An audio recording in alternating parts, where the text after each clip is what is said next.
Hello दोस्तों, नमस्ते। हम रीता रानी, मेरे यूट्यूब चैनल पे आप लोग को स्वागत है। दोस्तों, दोनों सहेली एक गीत बनाए ही अपने आप से धाने के कटवाई के। गीत अच्छी लगी लाइक सब्सक्राइब जरूर करें। अब वीडियो ज़्यादा से ज़्यादा सपोर्ट करें। चल, बहुत सवेरे बनावत है, 7 बजे बनावत है, टाइम नहीं पावत है दोस्तों। वीडियो भर से नहीं पढ़ पावत रहा, उसके लिए हम सब क्षमा चाहता है।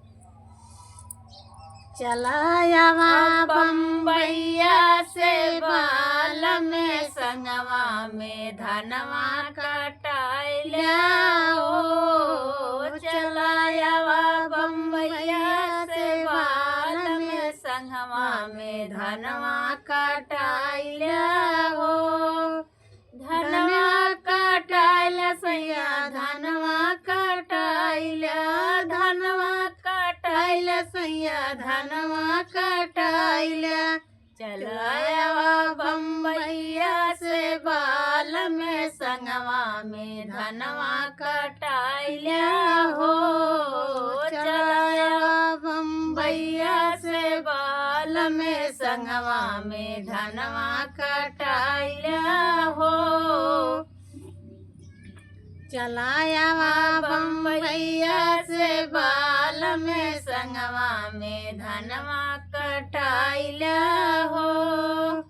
धनवा कटते पिया लागे बड़ा लागे, धनवा कटते पिया घाम बड़ा लागे।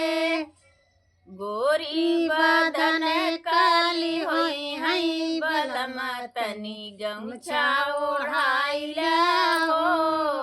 गोरी बदन काली होई हई बलमा तनी गमछा ओढ़ाइला हो। धनवा कटत पिया लाग बड़ा घमावा, धनवा कटत पिया लागे बड़ा घमावा। गोरी बदन काली होई हई बलमा तनी गमछा ओढ़ाइला हो।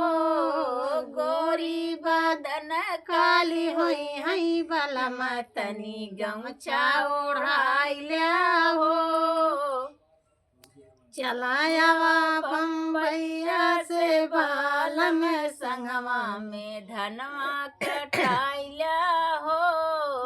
चलाया बम्बैया से बाल में संगवा में धनवा कटाइला हो। धनवा जकट पिया घर जब आए, धनवा जकट पिया घरवा के आए। ननदी जेठान पिया मुँह बिचकावे, ननदी जेठान पिया मुँह बिचकाए।